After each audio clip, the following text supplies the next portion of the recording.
Welcome to Morning Moments. I'm so glad that you came to join us today. And our special guest from Louisiana is financial advisor and host, and he'll tell you more about that. Ken Fletcher, welcome to Morning Moments. Well, thanks for having me. We'll have to figure out why I am being invited to be on your show today. Well, when I interviewed the Chapmans and I asked about, you have anybody, they threw you under the bus and they gave me your name. So Steve that's and Annie. Oh, yes, my goodness. yes. So that's how I got your name. Tell me, Ken, about yourself. Tell me, what do you do and why do you do it? I knew you were going to ask that question. The Chapmans prepped me that you were going to ask that question. And we spend most of our lives telling people what we do. And I don't know why the first time I was confronted with the question you were going to ask, Ken, what do you do? I don't know why I heard that in a totally different way than I would normally hear it. I mean, normally somebody says, Ken, what do you do? I'd say, well, I'm a financial advisor, or I do money talk. I have a couple of radio shows. I'm a musician. I do music. And I started really thinking about your question. Well, I do, but I'm a father and I'm a grandfather. What do I do? What a simple question for me to sit and labor over what it is I do. And I think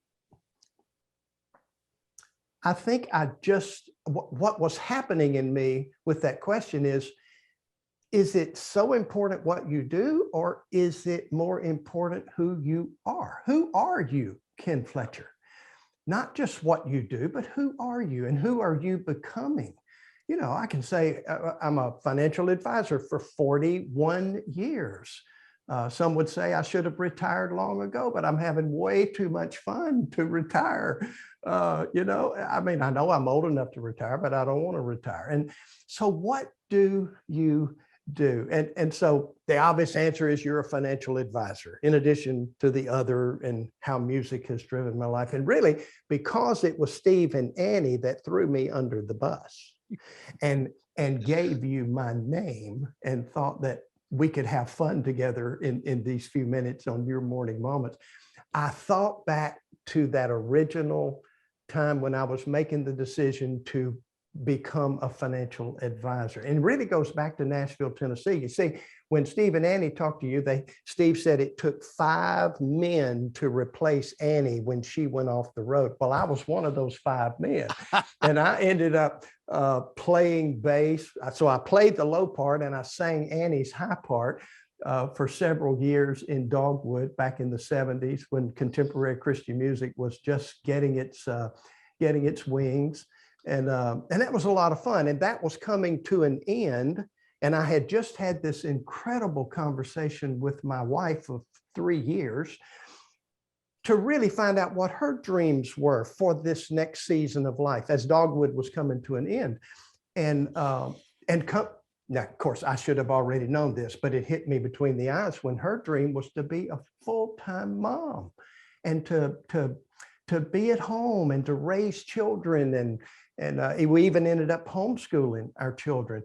So when I realized that really was her dream, then I began to think about, okay, can you really be a high school choir teacher and make the kind of money that you need to make in order to have the kind of fun that you want to have? And I didn't know if I'd stay in Nashville at that point. Steve and Annie are such good friends, or if we would move back home. We ended up moving back here to West Monroe, Louisiana, to be closer to my parents and help them get over their finish line many years later. So it was at that point when I was confronted with an opportunity to get into the financial world, and it really suited me well. I'm not a math major. I have a music degree, but I have great attention to details, and that's what you need to do to be a great financial advisor. And I think we've become a pretty good advisor after 41 years. I think most of my clients would say. So I guess that's what I do. Why do I do it? That was the second part of your question that intrigued me. Well, first, you got to understand, I've grown in the last 40 years, especially the last 10 years, to really figure out who I am. Dallas Willard said something in The Divine Conspiracy that just helped me so much. He said, it was like he was talking to me. He said, Ken, God can help you become who he is helping you become, no matter what profession you choose. It's almost like, what do you want to do, Ken? Then go do that. Because in doing that thing that you want to do, which he probably gave me the desire to do anyway, that's how I'm going to help you become who I want you to become. And it's more about becoming than it is doing. So again, I think your question, what do you do? And I immediately turned it, Ken, who are you becoming?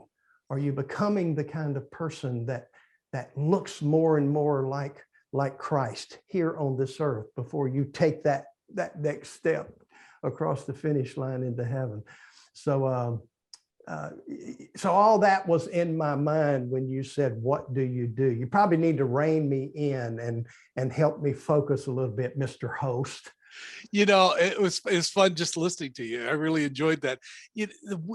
When you talked about the different seasons or different chapters in your life, it's amazing how God changes your seasons and your chapters, but your purpose should remain the same if you're grounded into what God wants for you. A good friend of mine, Paul Trishell, many years ago, gave me a test. He was over the small group ministry at our church. And through that testing, he suggested that my spiritual gifting was in the area of encouraging others. And, I'd never thought about that way. But with that, I thought, well, now, wait a minute. That's what I do when I play my music. I don't just play music. I tell stories set to music. And that's why most people will ask me after I finish a song, they'll say, did you write that? That was so encouraging to me. And then, no, I didn't write it. Probably Steve wrote it. I'm singing one of his songs or something, or Michael Kelly Blanchard or some other Bob Bennett, some artist that writes songs the way I wish I could have written songs. And maybe I will in heaven. Maybe God will give me a second chance at songwriting. But I realized I'm just encouraging. When I do financial advisory, hey, I have people come in and sit at this table, and they are needing to be encouraged. They're maybe nearing retirement, don't have a clue if they have enough money to retire or not retire.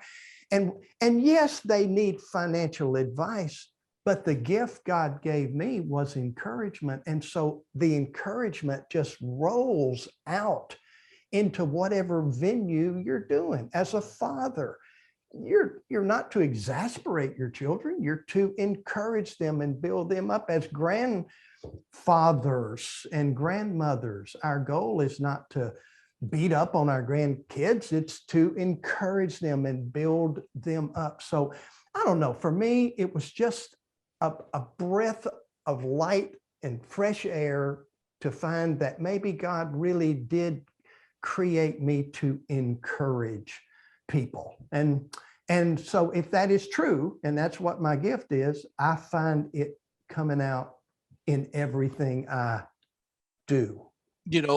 I'm amazed that you said that, because when I've searched through the years, I've tested to ask God, well, what's your giftings in my life, and looked at the ministry gifts in Romans, the 12th chapter, and I have found that my goal, or my biggest gift, is the encourager. The encourager. I enjoyed, when I played basketball or played sports, I enjoyed assisting the person to make the score rather than scoring myself. And it was relevant to me to know that I was an encourager. And that's important when you find out your gifts and you say, you know what, it's not important for me to get the credit, God. It's important for me to help somebody else achieve their goal. And that's where the God would lead you into what he's hosting, as well as that financial advisor. Absolutely. Let me tell you another couple of quick things. One, I do host a couple of radio shows. Sunday with Ken Fletcher here on Talk Radio. I'm the only musical event on Talk Radio here, 105.7 FM, Sunday mornings at 8 a.m. And we just do good news and great music for 30 minutes, a good jump start. I host a money show 2 times a week, an hour. We talk about financial advice, et cetera. Let me tell you something I started doing some years ago. One of the most fun things we do, we don't do it often, but we do it as often as I feel that we are to do it. We offer an event called a funeral. Let me spell that for you. Funeral. Now it's spelled exactly like funeral, but we call them funerals. And what we do is we invite a person into our home. I did one for an old coach in the park. I did recently for my choir teacher, 86 years old. We did that in the actual choir room where most of us were her students 45, 50 years ago. And what we do is we sit them on a stool and I invite as many people as will come. At that last one for Lloydale, we had probably 65 people sit in the choir room and we sat at her feet and we told her all the things that we would say at her funeral, but we wanted her to hear how we felt about the role she had in our life. So, and it was so much fun, I started calling them funerals instead of funerals.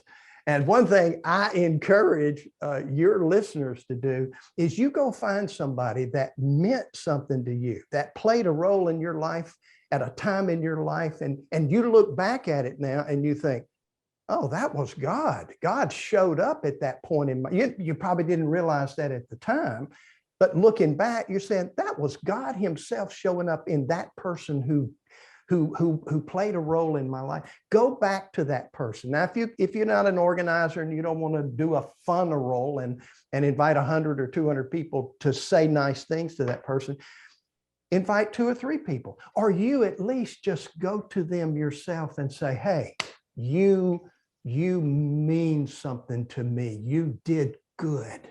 And you don't have to have the gift of encouragement to encourage. Anyone can encourage. Now, you may not do it like I do it 24/7, but you've got enough gift of encouragement that if you'll just quit thinking negative thoughts for a little while, capture those thoughts, give them to Christ, and go encourage somebody. There's somebody in your life that needs your encouragement today. Go have your funeral. I love that. I love that. Now, there are many of you that's listening to this, and you've been enjoying this. I'd like to encourage you to pass this interview on to others. People share it on your site, share the YouTube interview with others, so that people could get the encouragement of encouraging others. That's so important. And down below, I'm going to put all information about how you could follow Ken through to his shows that are on the internet. You don't have to be in Louisiana to see him. You could through the internet, you could follow those shows as well, and also to find out more about him. Ken, I want to thank you so much for being my guest. I also want to encourage my audience to take the time right now, just a few minutes after this show's over, bow your head and pray for Ken, that God would continue to bless him and richly bless him in his ministry and his activity he's doing for God, as he is a hope, because God has a hope in the future and a plan for him as well as he does for your life. Absolutely. Too. Thank you, Absolutely. Ken, for being my guest today. And I encourage you to keep on keeping on with your morning moments. You're welcome. It's a wonderful thing. Thank you. Thank you. Thank you, folks, for joining me for Morning Moments. And if you would, just keep on coming back. God bless you.